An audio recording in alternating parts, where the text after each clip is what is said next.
ప్రభు అయిన యేసుక్రీస్తు పేరిట వందనాలు తెలియజేసుకుంటున్నాం. అలాగే మరి అవకాశం ఇచ్చినటువంటి దైవజనులు ప్రిన్సిపల్ సురేష్ అన్న గారికి వందనాలు తెలియజేసుకుంటూ చిన్న ప్రార్థన చేసుకొని ఒక 10 నిమిషాలు మాత్రమే వాక్యం నేర్చుకుందామండి. మమ్మల్ని మిక్కిలిగా ప్రేమించిన మా ప్రియ పరలోకమందున మా కన్న తండ్రి, మీ కుమారుడు మా రక్షకుడు అయిన యేసుక్రీస్తు నామం పేరిట వందనాలు తండ్రి. మరి ఇంతవరకు మరి పాటల ద్వారా మరి మంచి స్కిట్స్ ద్వారా మరి నీ నామాన్ని కనపరిచినటువంటి మరి పిల్లలను బట్టి సంతోషిస్తున్నాం తండ్రి. మరి ఈ సమయంలో కొన్ని నిమిషాల పాటు నీ యొక్క మాటలు నేర్చుకొనుచుండగా మాకు మంచి జ్ఞానాన్ని దయచేసి నేర్పిస్తారని కోరుకుంటూ మా ప్రభును ప్రియకుమారుడైన యేసుక్రీస్తు నామం పేరిట ఈ ప్రార్థన అడిగి వేడుకుంటున్నాం మా కన్న తండ్రి, ఆమెన్.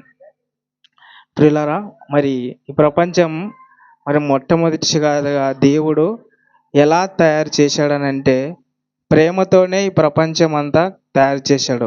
అంటే దేవుడు 6 దినాల కష్టపడి మరి విశ్వాన్ని అంతటిని మన కోసం చేశాడు. ఎందుకంటే ఇవన్నీ దేవుడు ప్రేమతోనే మన కోసం చేశాడు. అంటే ఈ భూమి మీద ఉన్నటువంటి పిల్లలందరూ ఎవరంటే దేవుని పిల్లలే. అందుకే దేవుడు మరి తన పిల్లల కోసమే ఈ యొక్క విశ్వాన్నంతటిని, ఈ భూమి మీద ఉన్నటువంటి సమస్త జీవరాశులను మరి సమస్తమైన వాటన్నిటిని కూడా దేవుడు ఎందుకు కలగజేశాడంటే ఇవన్నీ మన కోసమే. అంటే ఆయన ప్రేమతోనే కలగజేశాడు. అందుకే దేవుణ్ణి మనం ఏమంటామంటే దేవుడు ప్రేమ స్వరూపి. అంటే ఈ విశ్వాన్నంతటిని కూడా దేవుడు ప్రేమతోనే చేశాడు ప్రియులారా. అందుకే మరి ప్రేమతో తయారు చేసినటువంటి ఈ విశ్వాన్ని అనుభవిస్తూ మరి ప్రారంభంలో మనిషి ఏ విధంగా జీవించారంటే నోవాహు కాలం వచ్చేసరికి మరి ప్రపంచం అంతా ఏ విధంగా ఉండదంటే మరి పాపంతో నిండి ఉండింది ప్రియులారా. మరి అలాంటి టైంలో నోవాహు కుటుంబం మాత్రమే రక్షింపబడింది. మిగతా తన కుటుంబం అంతా మరి నోవాహు గారి కాలంలో దేవుడు జలప్రలయం చేత వారిని అందరినీ నాశనం చేసినట్టుగా మనకు పరిశుద్ధ గ్రంథంలో ఉంది. అలా మరి కొత్త నిబంధన కాలంలో మరి యేసుక్రీస్తు వారు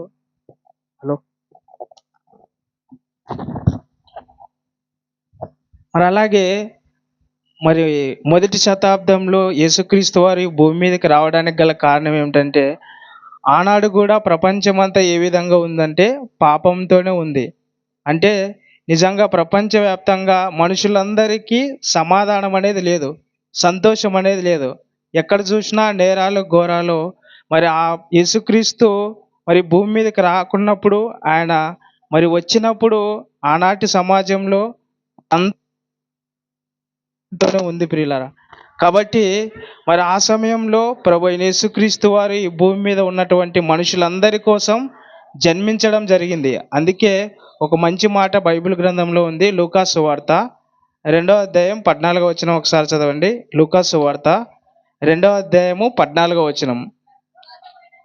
సర్వోన్నతమైన స్థలములలో దేవునికి మహిమయు ఆయనకిష్టులైన మనుషులకు భూమి మీద సమాధానమును కలుగును గాక అని దేవుని స్తోత్రం చేయుచుండెను. అంటే భూమి మీద సమాధానాన్ని ఇవ్వడానికి ఎవరు వచ్చారు? ప్రభు అయిన యేసుక్రీస్తు వారు.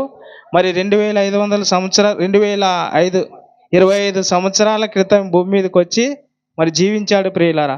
అంటే మరి యేసుక్రీస్తు వారు మరి ప్రపంచానికి దేన్ని తీసుకొని వచ్చాడంటే సమాధానాన్ని, ప్రేమను తీసుకొచ్చాడు. అంటే ఈరోజు ప్రేమ కలిగిన వారిలో మరి అన్ని లక్షణాలు ఉంటాయి. అంటే దీర్ఘశాంతము, దయాలత్వము, సాత్వికము, ఇవన్నీ ప్రేమ ఫలాలు ఉన్నాయి కదా, ఆత్మ ఫలాలు. ఇవన్నీ ప్రేమలోనే ఇమిడి ఉన్నాయి. మరి ప్రేమకు చిరునామా ఎవరంటే ప్రభు అయిన యేసుక్రీస్తు వారు. కాబట్టి అందుకే ఎఫెసీయులకు రాసిన పత్రిక 1వ అధ్యాయంలో 4వ వచనంలో మరి జగత్తు పునాది వేయబడక మునితే క్రీస్తు ప్రేమ చేత మనలందరినీ ఏర్పరచుకున్నాడు. అంటే మరి యేసుక్రీస్తు వారి భూమి మీద రావడానికి గల కారణం ఏమిటంటే ప్రపంచ మనుషులందరికీ దేవుడు తండ్రి అని తెలియదు. అందుకే ఈ భూమి మీదకి యేసుక్రీస్తు వారు మరి తండ్రిని బయలుపరచడానికి వచ్చాడు. అంటే తండ్రి ఎవరో, మరి అలాగే చనిపోయిన తర్వాత మనుషులందరూ ఎక్కడికి వెళ్ళిపోతారనే విషయానికి కూడా ప్రపంచానికి తెలియదు. అందుకే చనిపోయిన తర్వాత మరి నిత్య జీవం ఉంటుందని, నిత్య నరకం ఉంటుందని ప్రభువైన యేసుక్రీస్తు వారే మరి తెలియజేశాడు ప్రియులారా.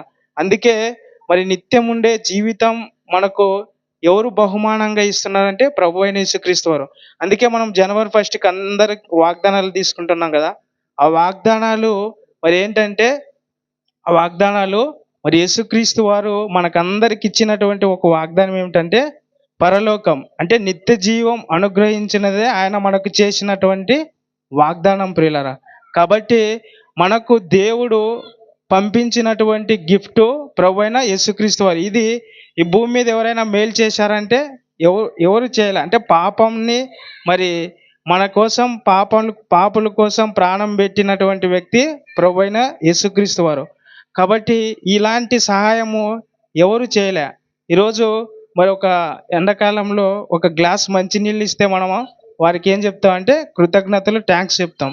అంటే ఈ 60-70 సంవత్సరాలు ఎవరైనా మనకు సహాయం చేస్తే మనం థ్యాంక్స్, కృతజ్ఞతలు చెప్తాం. కానీ మరి నిత్యం ఉండే జీవితం, అది యుగ యుగాలు మనం అక్కడ ఉంటాం. అలాంటి జీవితాన్ని, అలాంటి పరలోకాన్నే దేవుడు గిఫ్ట్గా మనకు ఇస్తున్నాడు. ఎవరి ద్వారా అంటే ప్రభు అయిన యేసుక్రీస్తు వారి ద్వారా. కాబట్టి మరి అందుకే పాపులను రక్షించుటకు క్రీస్తు యేసు ఈ భూమి మీదకు వచ్చాడు. కాబట్టి ప్రియమైన దేవుని వాళ్ళరా, ఇది మరి క్రిస్మస్లో మనకు ఎన్నో బహుమతులు ఇస్తూ ఉంటారు పొరుగు వారు, పక్కింటి వాళ్ళు. మరి దేవుడే మనకు చేసినటువంటి ఒక మేలు, ఒక బహుమతి గిఫ్ట్గా ఎవరినిచ్చారంటే ప్రభు అయిన యేసుక్రీస్తు వారిని దేవుడు మనకు బహుమతిగా ఇచ్చారు, గిఫ్ట్ ఇచ్చారు. కాబట్టి ఇలాంటి మరి బహుమతిని, గిఫ్ట్ను మనకి ఎవరు ఇవ్వలేదు. తండ్రి అయిన దేవుడు ప్రభు అయిన యేసుక్రీస్తు వారిని మనకు బహుమతిగా ఇచ్చాడు.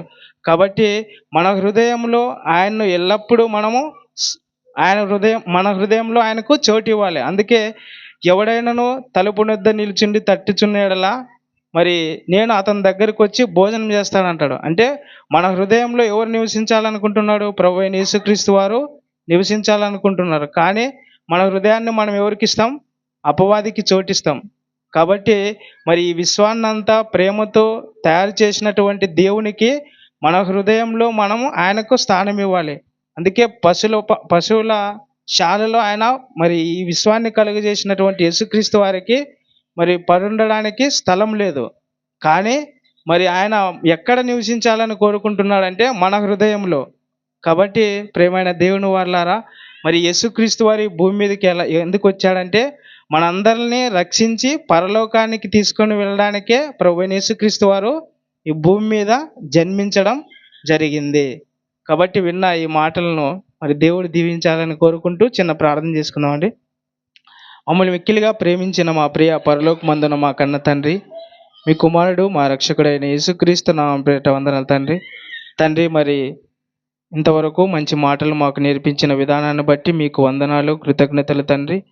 మరిన్ని సంగతులు మరి అన్నగారి ద్వారా మేమందరం నేర్చుకునేలాగా కృప దయచేస్తారని కోరుకుంటూ, విన్న ప్రతి మాట ప్రకారం మేమందరం జీవించేలాగా కృప దయచేస్తారని కోరుకుంటూ, మా ప్రభును ప్రియ కుమారుడైన యేసుక్రీస్తు నామమున పేరిట ఈ ప్రార్థన అడిగి వేడుకుంటున్నాం మా కన్న తండ్రి.